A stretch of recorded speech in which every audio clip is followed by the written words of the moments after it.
네, 안녕하세요. 성균관대학교 인공지능학과의 이지영입니다. 오늘 말씀드릴 제목은 Semi-Supervised Learning Approaches and its Limit인데요. 제가 제목을 잘못 드려서 포스터에는 Self-Supervised로 나갔던 것 같습니다. 그래서 오늘은 제가 Semi-Supervised Learning에 대해서 시간이 많지 않아서 전체적인 방법론에 대한 오버뷰 하고요. 최근에 연구되는 딥러닝 기반의 그런 방법론에 대해서 간략하게 소개해 드리는 시간 말씀드리고, 또 이 방법에 대해서 이제 향후 연구 방향 관점에서 어떠한 고민을 더 우리가 해야 좋을지 그런 내용을 말씀드리도록 하겠습니다. 오늘 말씀드릴 순서는 대략 이렇고요. 그래서 세마이 슈퍼바이즈 러닝하고 세마이 슈퍼바이즈 러닝 비교해보고, 그 다음에 세마이 슈퍼바이즈 러닝이 어떤 기반 가정하에서 동작을 기법들이 만들어지는데 그게 무엇인지, 그리고 기존에 나왔던 세마이 슈퍼바이즈 러닝 기법들에 대해 간단히 소개해드리고, 그다음 밑에 있는 두 개, extremely scarce label sample, imbalance labeled sample, 요거 이런 상황에서 우리가 세마이 슈퍼바이즈 러닝을 할 때 어떤 문제가 있을지 좀 말씀을 드리고요. 문제에 대한 제기고, 그 다음에 맺은말을 갖도록 하겠습니다. 그래서 다 아시겠습니다만 슈퍼바이즈 러닝은 많이 사용되고 있고요. 그 다음에 많이가 아니라 주류죠. 그래서 우리가 데이터를 열심히 모아서 이걸 가지고 학습을 하면은 여러 가지 할 수 있습니다. 음성 인식 아니면 자율주행, 그런 문서 분류 이런 것들에 대해서 우리가 다 사용하고 있는 것들이 되겠죠. 근데 아시다시피 레이블드 데이터는 굉장히 비쌉니다. 왜냐하면 그걸 사람이 다 레이블링을 해야 되기 때문이죠. 여기 슬라이드에 있습니다만은 스팸 메인 필터링이라든지 그런 유저 메시지 분류라든지 인터넷 아티클 추천이라든지 서베일런스 비디오, 감시 카메라에서 이렇게 일일이 찾아다니면서 표시를 한다든지, 프로틴에서 3차원 구조를 우리가 레이블링 한다든지, 이거는 굉장히 많은 시간이 걸리고요. 그 다음에 또 저희가 의대 쪽이나 그런 생명공학 쪽하고 일을 하다 보면 데이터가 많이 줘야 100개, 200개, 그렇죠. 그것들이 왜 그러냐면은 데이터 취득도 어려운 면이 있지만 사실 거기 레이블링을 하는 게 굉장히 어려운, 비싼 그런 일들이 되겠습니다. 근데 그에 대해 반면에 레이블드 데이터는 훨씬 더 값이 쌉니다. 왜냐하면 레이블링이 필요 없고, 예를 들면 사진은 그냥 가서 찍기만 하면 되는 거지, 되는 거고, 문서는 모으기만 하면 되는 거고, 그렇기 때문에 훨씬 더 값이 싸다고 할 수 있죠. 그래서 이런 한정된 레이블드 데이터와 굉장히 많은 언레이블드 데이터를 어떻게 활용할까에 대한 많은 고민들을 하고 있습니다. 그래서 레이블드 데이터를 최소화를 하고, 혹은 최소화가 아닐지라도 모을 만큼 모은 다음에 언레이블드 데이터 활용을 해서 두 개를 더 이렇게 시너지 효과를 만드는 그런 거를 생각해 볼 수도 있겠고요. 아니면 좀 더 극한 경우로 갈 수 있겠죠. 오늘 제가 뒷부분에서 문제로 이제 제기할 부분인데, 레이블드 데이터를 최소로 하는 거죠. 예를 들면 클래스마다 한 개씩만, 클래스마다 레이블드 샘플을 한 개씩만 주고 언레이블드 데이터를 왕창 사용해서 어떻게 잘 학습할 수 있을까, 이런 고민도 우리가 해볼 수 있을 것 같습니다. 그래서 이런 것들과 관련된 연구들에 대해서 오늘 말씀드리도록 하겠습니다. 레이블드 데이터와 언레이블드 데이터를 활용하면 이제 더 좋을 수 있다에 대한 예제인데요. 이것도 많이 보셨을 수는 있는데, 보시다시피 왼쪽에 있는 것처럼 이렇게 레이블드 데이터 플러스 2개, 마이너스 2개 이렇게만 있는 상황에서는 우리가 경계를 찾으러 가면 수직인 경계를 찾을 수밖에 없겠죠. 근데 여기에 같이 언레이블드 데이터를, 가운데 있는 그림입니다.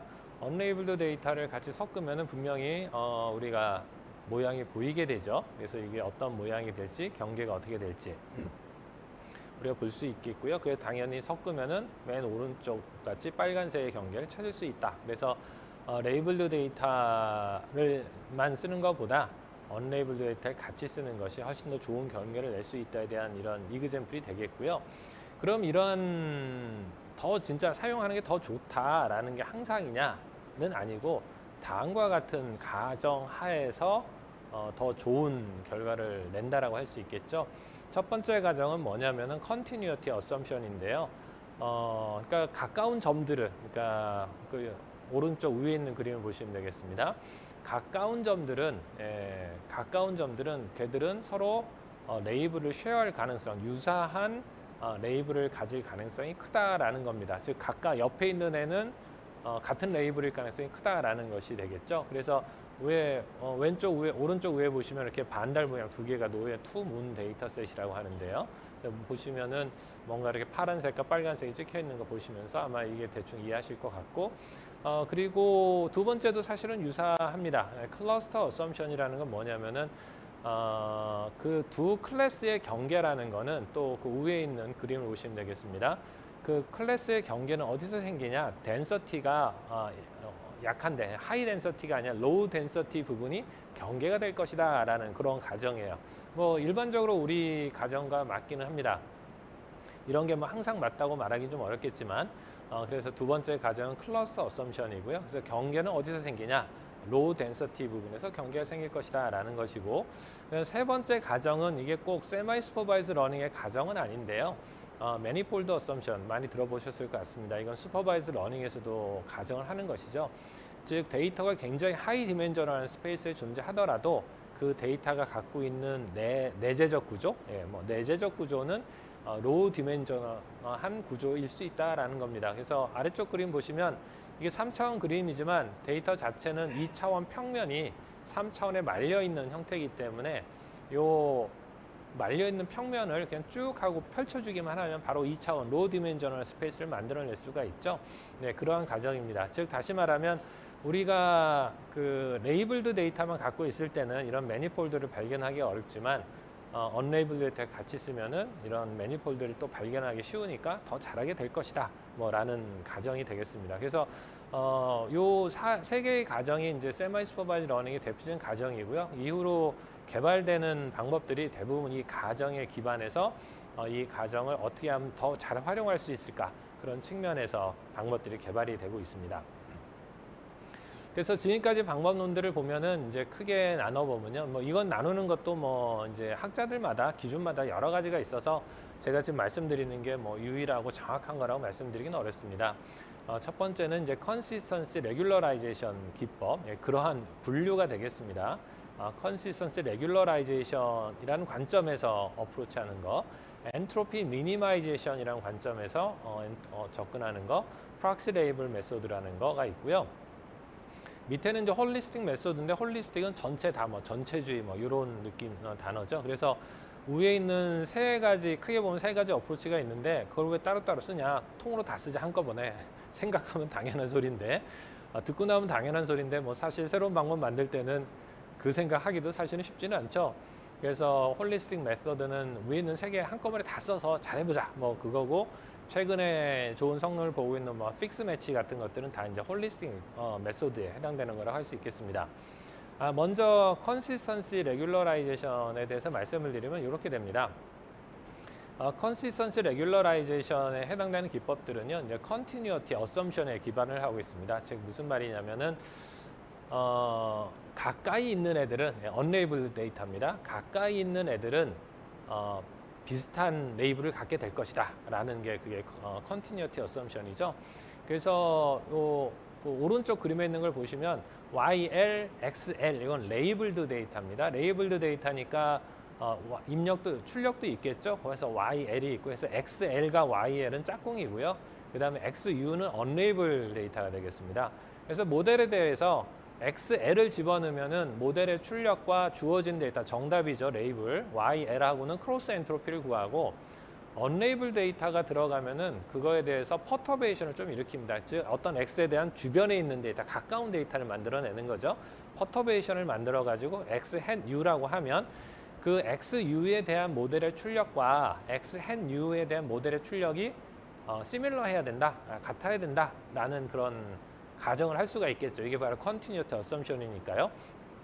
그래서 이런 아이디어를 기반으로 해서 크로스 엔트로피와 시밀러리티를 합친 걸 로스로 해서 저걸 미니마이즈 하도록 모델을 학습하자, 이런 아이디어가 되겠습니다. 이 아이디어를 아주 교과서적으로 잘 구현한 게 뭐냐면은 Unsupervised Data Augmentation에서 UDA라고 불리는 기법이고요. 요거는 앞에서 보여드린 그림과 거의 똑같죠. 그래서 밑에 있는 그 퍼터베이션을 일으키는 부분에 이제 어그멘테이션을 적용을 하는데, 그래서 여기서 사용한 이 UDA에서 사용한 어그멘테이션은 이미지는 이제 랜드 오그먼트, 그다음에 텍스트는 백 트랜슬레이션과 그다음에 워드 리플레이스먼트 위드 TF IDF 요걸 이용해서 그 오그멘테이션을 해서 X hen U를 만들어냅니다. 그래서 이 두 가지를 가지고 XU와 Xhen U의 그 시밀러리티를 높이도록 하는 것을 하게 됩니다. 뭐 시밀러리티는 분포니까 KL 다이버전스를 이용하는 모델도 있고요. 그다음에 뭐 아니면은 그 MSE죠. 네, MS를 이용하는 방법도 있고, 그건 여러 가지 선택돼서 사용되고 있습니다. 그다음에 요게 UDA이고요. 그다음에 여러분이 뭐 랜더 오그먼트는 잘 아시겠습니다만은 이미지 오그멘테이션 할 때 요새 많이 사용되는 기법이죠. 그래서 여러 개의 오그멘테이션 중에서 랜덤하게 선택하고, 그다음에 그 중에서 이제 그 오그멘테이션에 들어가는, 예를 들면 색깔이면 색깔 어느 정도 바꿀지, 이거를 기울일 거면 기울기를 얼마나 바꿀지, 또 요 파라미터도 랜덤하게 골라서 다양하게 이제 매번 다양하게 시도하는 그런 기법을 사용을 했습니다. 최근에 세마이 슈퍼바이즈 러닝에서 오그멘테이션이 필요할 때 그 랜드 오그먼트나 아니면 CT 오그먼트라는 거 있죠. 예, 그런 걸 많이 사용하고 있습니다. 그 다음에 이제 파이 모델인데요. 앞에 거랑 비슷합니다. 그래서 X가 들어가게 되면은 이제 오그멘테이션 1, 2 두 가지를 이제 적용을 하고요. 그 다음에 이제 네트워크에서는 드랍아웃을 또 사용을 합니다. 드랍아웃을 사용하면 더 좋은 게 그 뉴럴 네트워크의 출력이 디터미니스틱해지지 않고 뉴럴넷에 의해서 약간 스토캐스틱한 그 베리언스를 갖게 되니까 어떤 X에 대해서 그 근처에 주변에 있는 가까운 X를 만들어내는 더 좋은 그런 효과를 만들어내기도 하겠죠. 그래서 파이 모델이라는 건 오그멘테이션 1, 2를 이용해서 서로 다른 두 X를 만들고 요거를 뉴럴넷에 집어넣으면서 거기엔 드랍아웃을 사용해서 그런 퍼터베이션을 더 일으키는 방식으로 해서 레이블드 데이터에 대해서는 크로스 엔트로피, 그리고 언레이블드 데이터에 대해서는 MSE를 이용해서 학습하는 그런 기법이 되겠습니다. 그 다음에는 이제 민 티처라는 방법이 있는데요. 민 티처도 뭐 아이디어들이 다 비슷합니다. 스튜던트라는 거는 이제 그 약간 분홍색이죠. 예, 살구색 같은 거는 이제 학습한 트레이너블한 모델이고요. 하늘색 같은 거는 이제 넌 트레이너블한 모델입니다. 학습하지 않습니다. 그래서 여기서는 학습은 이제 스튜던트만 학습을 하게 되고요. 그래서 매번 스튜던트가 이제 스튜던트 뉴럴넷이니까 스튜던트 뉴럴넷이 계속 업데이트가 되겠죠. 학습되니까. 그 뉴럴넷들의 익스포넨셜 무빙 에버리지를 구해서 그걸 티처라고 부릅니다. 그래서 그 어떤 X를 집어넣고 스튜던트 뉴럴넷이 출력한 값과 티처 뉴럴넷이 출력한 값이 동일하게 되도록 이것을 학습해 나가는 것이 이제 민 티처라는 기법이 되겠고요. 이것도 전반적으로 앞에서 말씀드린 그 컨시스턴시 레귤러라이제이션 그 기법대로 가는 것임을 우리가 확인할 수가 있겠습니다. 그리고 버추얼 애드버서리얼 트레이닝이라는 기법이 있는데요. 그 퍼터베이션을 일으키는 방법으로 어떤 뭐 이미지 오그멘테이션이라든지 이런 걸 쓰는 게 아니고 애드버서리얼 어택 기법 있죠. 네, 애드버서리얼 어택 기법을 이용해서 어떤 이미지에 대해서 가장 이것을 효과적으로 헷갈리게 할 수 있는 그런 걸 찾아내고 이걸 이용해서 그 모델을 학습을 시키자라는 아이디어가 되겠습니다. 그래서 이러한 아이디어들도 있었고요. 이 아이디어 외에도 뭐 레더 네트워크, 템포럴 앙상블, 듀얼 스튜던트, 뭐 애드버서리얼 드랍 해서 많은 방법이 있고, 그다음에 제가 여기 뭐 나열하지도 못한 그런 게 더 당연히 있습니다. 그래서 첫 번째 그룹인 이제 컨시스턴시 레귤러라이제이션에 대해서 말씀을 드렸고요. 두 번째 그룹이 엔트로피 미니마이제이션 기법들인데요. 요 엔트로피 미니마이제이션은 이 자체로는 그리 좋은 성능을 보여주고 있지는 않습니다. 그래서 요 엔트로피 미니마이제이션 캐테고리에 들어갈 만한 뭐 연구 기법들이 이렇게 나열하기는 좀 어렵지만 이러한 아이디어가 뒤에 말씀드린 홀리스틱 어프로치에 들어가고 있기 때문에 요 방법론의 아이디어를 좀 말씀드리도록 하겠습니다. 엔트로피 미니마이제이션은 아이디어가 간단합니다. 일단은 언레이블드 데이터에 대해서 모델에 집어넣으면, 그러니까 어떤 모델이 있는데 이 모델이 언레이블드 데이터에 대해서 학습을 잘했다고 가정을 하겠습니다. 그러면은 여기 가운데 보시다시피 여기에 이렇게 프리딕션이라고 해서 이렇게 나오겠죠. 근데 언레이블드 데이터고 모델이 학습한 적이 없기 때문에 이 소프트맥스 값이 상당히 이렇게 샤프하지 않은 이렇게 그 두루뭉실한 이런 값이 나오게 되겠죠. 그래서 이것을 더 이렇게 샤프하게 나오도록 혹은 아그맥스 같은 걸 통해서 하나를 고르는 이런 기법. 그래서 엔트로피 맥시마이제이션, 이건 엔트로피가 미니마이제이션, 이건 엔트로피가 지금 굉장히 높은 상태죠. 근데 요건 엔트로피가 낮은 상태고, 그래서 이렇게 이 프리딕션을 더 샤프닝하게 만드는 이런 기법을 엔트로피 미니마이제이션이라고 합니다. 그래서 이런 기법들은 보시다시피 이런 수식이나 아니 아그맥스를 통해서 보통 수행하게 되고요. 세 번째 그룹이 이제 프락시 레이블 메소드라는 건데, 이것도 사실은 예전에는 많이 이용이 됐었는데 최근에는 그렇게 좋은 성능을 보이는 기법들이 없습니다. 이 자체로는. 그래서 이것도 이제 다른 것들과 같이 사용되는 게 있고요. 근데 프락시 레이블 메소드라는 거는 여러분이 맨 처음에 언레이블드 세미 슈퍼바이즈 러닝이라고 하면 맨 처음에 손쉽게 떠올릴 수 있는 게 이겁니다. 즉 레이블드 데이터가 주어지면 이걸로 모델을 만들어요. 근데 모델을 만든 다음에 만든 모델을 가지고 요 새카만 거 언레이블드 데이터에 다 레이블을 주는 거죠. 그래서 짝짝짝 레이블을 줬더니 여기 보시다시피 언레이블드 데이터에 레이블이 주어지면 이것을 마치 진짜 레이블처럼 생각을 하자는 겁니다. 그래서 이제 레이블드 데이터가 이렇게 확장이 된 셈이죠. 레이블드 데이터가 확장이 된 셈이니까 이걸 가지고 또 모델을 학습을 하고 다시 이걸 가지고 언레이블드 데이터를 또 학습을 하고 계속 반복하는 구조가 되겠습니다. 물론 여기선 새카만점 8개가 다 레이블로 됐는데 그게 아니고 컨피던스가 높은 애들만 레이블을 줄 수도 있겠죠. 뭐 이런 방법들이 이제 인크리멘탈 러닝 기반의 이제 프락시 레이블 메소드고요. 뭐 셀프 트레이닝, 코 트레이닝 이런 기법들이 있습니다. 근데 홀리스틱 어프로치는 말씀드린 대로입니다. 앞에서 말씀드린 세 가지 어프로치가 있는데 그걸 왜 따로따로 쓰냐? 한꺼번에 다 쓰자. 그래서 최근에 무슨 소위 말하는 매치 시리즈 있죠. 네, 믹스 매치, 리눅스 매치, 뭐 픽스 매치, 코 매치, 플렉스 매치, 셀프 매치인가도 있어요. 이런 매치 시리즈들이 쭉 나와서 최근에 좀 핫한 그런 연구 주제를 만들고 있고요. 이 중에서는 이제 픽스 매치가 좀 유명한 그런 기법이라고 할 수 있겠습니다. 그래서 먼저 믹스 매치를 말씀드리면 믹스 매치는 이제 간단합니다. 아니 간단하지 않습니다. 조금 복잡한데요. 제가 시간을 앞에서 너무 많이 썼네요.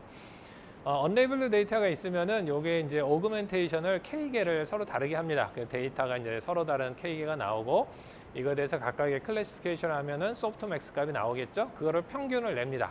평균을 낸 후에 여기서 샤프닝을 해요. 즉 다시 말씀드리면 오그멘테이션 여기서 나온 건 뭐죠? 오그멘테이션 했다는 얘기는 컨스턴시 레귤러라이제이션을 고려한 것이 되겠죠. 얘들이 다 비슷하게 나와야 된다라는 거고 엔트로피 미니마이제이션 샤프닝을 했죠. 그래서 이렇게 샤프닝을 하고 그 다음에 추가적으로 이제 우리가 일반적으로 사용하는 레귤러라이제이션을 사용합니다. 그래서 뭐 믹스업 데이터 오그멘테이션을 통해서 이런 레귤러라이제이션 효과를 내고요. 그래서 이러한 그 레이블드 데이터와 언레이블드 데이터를 이제 섞어서 믹스업을 한 다음에 각각에 대해서 레이블드 데이터에 대해서는 엔트로피를 구하고 그 다음에 언레이블드 데이터에서는 MSE를 구해서 요것이 이제 미니마이즈 되도록 한 것이 이제 믹스 매치가 되겠고요. 그 다음에 이제 픽스 매치인데요. 픽스 매치는 이것도 간단한 방법인데 굉장히 좋은 성능을 보이고 있습니다. 레이블드 데이터가 들어오면은 그냥 우리가 보통 하던 대로 크로스 엔트로피를 이용해서 학습을 시키고요. 언레이블드 데이터가 들어오면은 위크 오그멘테이션과 스트롱 오그멘테이션을 두 개를 따로따로 수행을 합니다. 그래서 요거를 모델에 집어넣어서 나온 값, 스트롱 오그멘테이션을 적용해서 모델에 넣어서 나온 값이 있으면 요 두 개에 대해서 먼저 이 위크 오그멘테이션에 대해서 이 도구에 대한 이 컨피던스가 있겠죠. 이 컨피던스가 사전에 세팅된 스레시홀드보다 높게 나오면은 요거는 그 언레이블드 데이터지만 모델이 맞췄다라고 생각을 해요. 그렇게 간주를 하는 겁니다. 이게 도구인가 보다라고 이건 도구라고 해도 되겠구나라고 말을 생각을 해서 얘한테 스토 레이블로 도구라고 줍니다. 도구라고 준 다음에 요것이 이쪽 스트롱 오그멘테이션 된 것이죠. 요것에 나온 결과가 도구와 같아지도록 크로스 엔트로피로 학습을 시켜요. 즉 레이블드 데이터도 크로스 엔트로피로 학습시키고 언레이블드 데이터도 크로스 엔트로피로 이렇게 학습시키는 기법이 되겠습니다. 그래서 픽스 매치는 뭐 오그멘테이션과 스트롱 오그멘테이션은 이제 이렇게 나눠서 사용을 했고요. 그리고 요거에 대한 거는 이제 일종의 커리큘럼 러닝이라고 볼 수 있고요. 그 이유는 레이블드 데이터를 초창기에는 레이블드 데이터만 사용하다가 후반으로 갈수록 언레이블드 데이터를 점점 많이 사용하게 되니까 이렇게 진행이 됩니다. 그래서 성능을 보시면 픽스 매치 같은 경우에 슈퍼바이즈 러닝하고 보시면은 레이블드 4000이니까 클래스당 400개의 레이블을 쓰고 있는 거죠. 여기는 25개, 40개의 400개가 맞군요. 400개의 레이블, 그다음에 여기는 25개의 레이블, 여기는 클래스마다 4개의 레이블을 사용. 굉장히 좀 극한의 환경이라고 생각할 수 있습니다. 그래서 그렇게 보시면 되겠습니다. 그래서 보시면 거의 유사한, 거의 근접하는 그런 에러율을 성능을 보이고 있고요. 특히 레이블이 적을 때는 훨씬 더 좋죠. 당연한 얘기겠죠. 이게 에러율입니다. 근데 레이블이 많을 때는 슈퍼바이즈드보다는 그때도 잘하고 있군요. 네, 그런 성능을 보이고 있고요. 그 다음에 이거는 기존에 있었던 여러 가지 세미 슈퍼바이즈 러닝하고 이제 비교하고 있는 방법들이 되겠고요. 그래서 비교해 보시면 굉장히 좋은 성능을 내고 있음을 알 수가 있습니다. 여기까지가 이제 말씀이고요. 이제부터 이제 세마이 슈퍼바이즈 러닝의 문제점들을 조금 몇 개, 이제 문제점이라기보다는 좀 연구 주제에 대해서 좀 몇 개 말씀드리면요. 일단은 데이터가, 레이블드 데이터가 많을 때는, 이렇게 이제 예를 들면 이렇게 많을 때는요, 어떤 방식을 해도 다 잘 됩니다. 지금까지 말씀드렸던 이런 방법, 저런 방법 많이도 있는데, 물론 이제 최근에 온 방법들을 비교해 보면 레이블드 데이터가 많을 때는 잘 돼요. 그다음에 여기도 보면 이제 스타 데이터셋인데, 이 레이블드 데이터가 많으면은 경계가 비교적 잘 나눠진 걸 볼 수가 있습니다. 그러나 익스트림리 스퀘어, 즉 레이블드 데이터가 매우 적을 때는 굉장히 다른 결과를 내요. 예를 들면 똑같은 데이터에 대해서 이렇게 레이블드 데이터가 이렇게 주어지면은 픽스 매치로 돌리면 이런 식으로 클래시피케이션 디시전 바운더리가 생겨요. 많이 다르죠? 근데 데이터가 이렇게 주어지게 되면은 제대로 생기게 됩니다. 즉 이거는 생각해보면 그럴 수밖에 없겠다라는 느낌이 들죠. 네, 이러한 문제가 있습니다. 즉 레이블드 데이터가 굉장히 적어지게 되면은 그 세마이 슈퍼바이즈 러닝이 굉장히 언스테이블해지는 문제점들이 있고요. 요거는 마찬가지로 스타 데이터셋도 마찬가지입니다. 이렇게 적을 때는 이렇게 적은데 이렇게 주어지면은 클래스 하나가 사라졌죠. 근데 똑같은 개수지만 이것이 이런 식으로 주어지게 되면은 잘 나오게 되는 이런 문제점이 있는데요. 그래서 이런 문제점을 이제 저희 실험실에서 연구하고 있는데 이번 뉴립스 12월 달에 한 뉴립스에서 요거에 대한 해결책으로 사용될 수 있을 것 같은 방법이 발표가 되더라고요. 그래서 제가 긴급하게 찾아 넣었는데 플렉스 매치라는 게 있는데요. 요거는 뭐냐면은 각각 클래스마다 그 픽스 매치에 있었던 스레시홀드가 있었죠. 네, 그거를 이렇게 클래스마다 자동으로 조정을 해줍니다. 이렇게 되면 어떻게 되냐면은 모든 클래스마다 사용하게 되는 언레이블드의 개수가 유사하게 돼서 이렇게 이제 한쪽으로 이렇게 학습이 안 되는 일을 막아줄 수 있는 그런 기법이 되겠고요.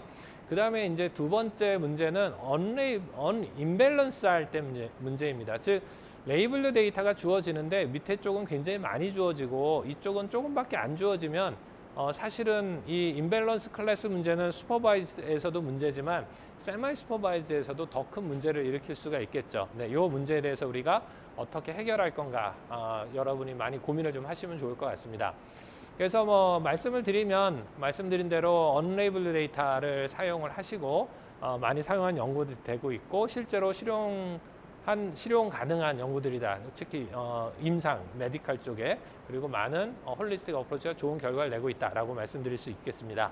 제가 너무 많은 시간을 사용해서 혹시 질문 있으시면 질문 남겨주시면 제가 간단히 답변을 드리고 하나나 두 개 정도 답변 가능할 것 같습니다. 네, 부탁드리겠습니다. 네, 교수님의 발표 잘 들었습니다. 혹시 질문이 있으신 분들은 채팅창에 남겨주시기 바랍니다. 일단 지금 질문이 없는 것 같아서 제가 먼저 하나 드리도록 하겠습니다. 혹시 지금 보여주신 예제가 굉장히 흥미로웠는데 대부분의 그 문제가 로스를 소프트맥스를 바꾼다거나 하는 것들은 클래시피케이션에 적합한 그런 예제들인 것 같은데요.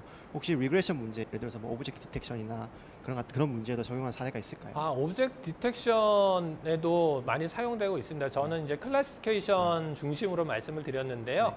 그 오브젝트 디텍션이라든지 다른 분야 텍스트라든지 그런 분야에서도 연구들이 많이 진행되고 있습니다. 네. 시간이 조금 남아서 하나만 질문 더 드릴게요. 네. 그러면 혹시 이건 조금 엉뚱한 질문이 있었는데 만약에 특정 레이블에 대한 이미지가 하나도 없다면 혹시 그 이미지의 그 잘못된 그런 어떤 매니폴드의 존재를 알아낼 수 있을까요? 그런 방법이 혹시? 네. 아마 글쎄요, 굉장히 중요한 말씀인 것 같습니다. 왜냐하면 앞에서 말씀드렸듯이 지금 여기는 어떤 특정 클래스의 데이터가 없는 상황은 아니고 있음에도 불구하고 지금 놓치고 있는 상황이거든요. 있음에도 불구하고 놓치고 있는 상황인데 실제로 레이블이 없다. 근데 매니폴드만으로도 우리가 디텍션이 가능할 수 있지 않겠느냐라는 질문을 해주셨고요. 제 슬라이드에 세 번째 문제를 추가를 해야 될 것 같습니다. 굉장히 흥미로운 연구 주제가 될 것 같고 제가 지금까지 찾아본 바에 의하면 아직 그러한 주제로 연구하고 있는 발표된 결과는 아직 못 본 것 같습니다. 굉장히 좋은 연구 주제를 주신 것 같아서 감사드립니다. 네, 답변 감사드립니다.